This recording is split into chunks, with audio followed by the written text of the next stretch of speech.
My name is Ciaran, and it's an honor and a privilege to be standing up here as valedictorian of the Western Law class of 2025. So to the graduating class, thank you very much for giving me the opportunity to be up here today. Graduating from law school is a truly momentous occasion, and so much so this year that for many of you in the audience, you get to do it twice. As such, I want to thank a few people who helped make today possible in light of the different circumstances for convocation season this year. To the faculty, the staff, and the students among the graduating class who advocated for today. And I also want to thank all of you for being here to celebrate this truly exceptional class, even if it meant 2 trips to London, Ontario in a matter of 2 weeks. Now, while the real convocation from a couple of weeks ago is obviously important and special for what it represents in the trajectory of our careers, I think today presents its own special opportunity to gather and celebrate this incredible group of graduates, and more importantly, to get to do so free from the stress and anguish of paid-up capital and land title registry searches.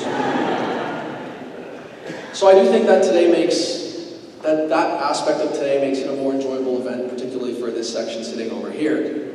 Having said that, the rest of you all have to listen to me speak for the next 10 or so minutes, so you gotta take the good with the bad today, I suppose. But today is all about marking and celebrating the conclusion of one incredible journey and the beginning of another. These past 3 years have been filled with achievement, anxiety, joy, fear, and most of all, hard work. They have been rewarding and fulfilling most of the time, but they've had their fair share of moments that have been debilitating and demoralizing. But each of these little moments, both the good and the bad, are what help make days like today so special. Days that make you look back and say, you know what, it was all worth it. And so with all the beautiful free time that I've had over the past 6 weeks or so, I've tried to reflect on my time at Western Law and what it means to graduate not only from law school, but from this law school in particular. The experience of going through law school teaches you a lot about the law and about legal thinking, as we so often hear. And to the guests here today, I promise we did learn about the law, even if our answers to your questions are a carousel of "it depends" and "I would need more information," because what we really mean to say is, "I have no idea, please leave me alone." But I do think law school teaches us a lot about ourselves, both as individuals and as members of a community. And I think it's that community aspect that makes the Western Law student experience so special, which is what makes a day like today all more bittersweet. And so I think to properly appreciate where we are today, it's important to go back to the start of it all. And while it may have formally started in the fall of 2022, the decision of each of us to go to law school would have been made much before that. For some of us, it was something we always wanted to do. For some of us who got undergraduate degrees in politics and philosophy, it was something we felt like we had to do to get our relatives off our backs. And still for others, it was the start of a new and exciting path following successful work experience in a great variety of fields. So as a collective group, we arrived at the law school on September 6th, 2022, each of us with our own personal reasons for coming to law school and our own unique ambitions and goals. So that first morning, with all that nervous excitement pent up, you arrive at the building and one of the orientation organizers walks you to your classroom to meet your small group and your orientation leaders. And that first morning is a nervy one, the way any first day of anything can be. Your mind starts to wonder, am I good enough to be here? Can I really do this? What if it all goes wrong? Maybe a PhD wasn't such a bad idea after all. But pretty soon, the whirlwind of orientation week kicks off, and you're too busy to think about all those other bigger fears, because you're now faced with a behemoth. The career make-or-breaking, legacy-defining, 5% case brief. How could it all go wrong so fast, you wonder to yourself. But what starts to become apparent in those first days and weeks is what makes Western Law so special. It's the upper years that provide us with things we didn't even know we needed yet, putting us in touch with other students who had the same professors as us, passing along summaries and exam materials, and strongly recommending that we not purchase the property law textbook for first year. And as the weeks go by, you start to feel a little more comfortable. You start to sign up for extracurriculars and for moots, because why not put yourself through hell just for the supposed fun of it? The opportunities seem endless in those first couple of months. months, and the long journey seems like it's only just beginning. And then you blink, and it's late November, and those supposed exams that you thought only existed as a concept actually exist and have to be written.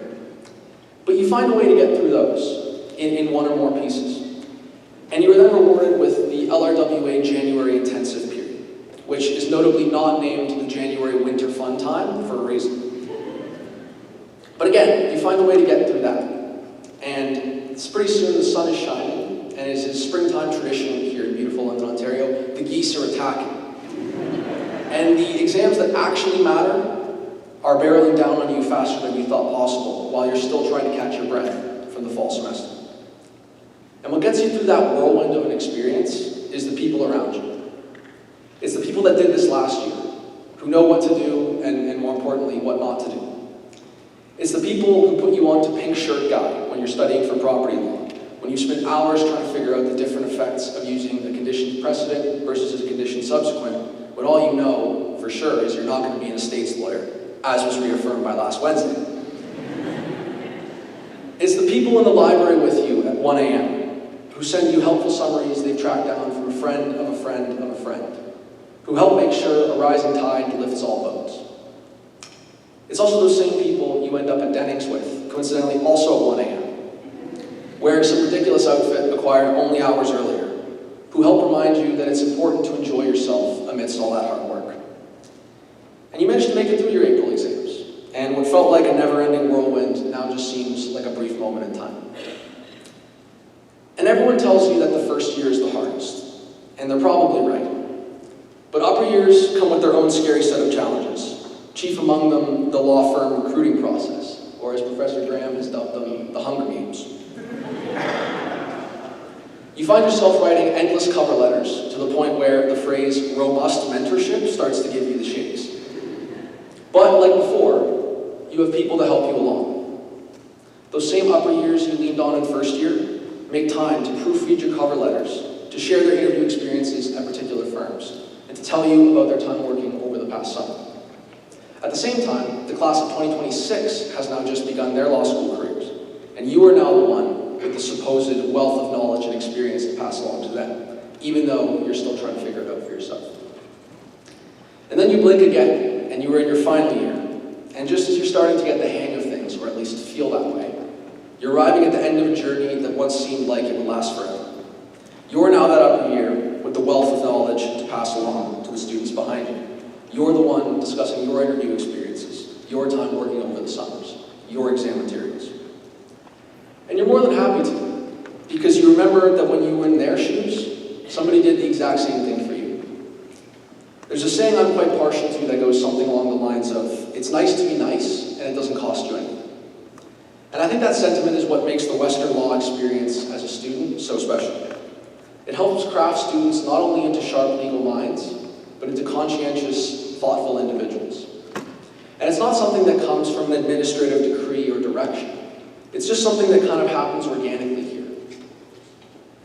So when we look back at these 3 years, there are all kinds of moments that I'm sure stand out to each one of you. Many of them may be the communal social ones, like 3YP, Law Ball, Obiter Dicta, and the aforementioned Dennings, although the memory of some of those may not be crystal clear to some of you. There are also the more personal moments of accomplishment, like getting a good grade on a paper, putting on a successful event or presentation, or representing Western law in an academic competition. And of course, there are those more stressful and forgetful memories, like getting that exam marks are out text, or the anxiety-inducing bing of someone's Outlook window in the middle of class during the recruit. Each of these little moments may not seem massively important on their own, yet each one plays a little part in our own personal Western law journeys. And so reflecting on that journey over the past 6 weeks, as I said, the word or feeling that I keep coming back to is grateful. Grateful for the opportunity to get to go to law school. Grateful for the wonderful people that I've met and the experience I've gotten to have. Grateful for the good, grateful for the bad. Because I do think law school changes us in a lot of ways. We find out things about ourselves that we didn't know or didn't expect. We learn important lessons. And at the end of the 3 years, despite the bags under our eyes being a little bit more pronounced than they were, I think we all come out the other side of it better than when we went in. And I think that's why grateful is such a useful term, because it doesn't just speak to our narrow journeys inside of the halls of the Josephine Spencer Niblett Law Building. It captures all those people who have helped make our journeys possible. The parents, the relatives, the friends, the partners, and others who have helped us get to where we are today and encouraged us to be the best versions of ourselves that we can be. And so I think while looking back is very important, I think it's just as important for us to look forward and to appreciate the positions in which we find ourselves today as we stand on the precipice of our legal careers. People in this graduating class will go on to be the future leaders of our society. As politicians, as lawyers, leaders of industry, academics, or in other important ways. And I think that no matter where life takes you, in law or otherwise, your experience at Western Law will always have played a part in that trajectory. Now, these opportunities that await each of us are not free from their responsibilities and obligations.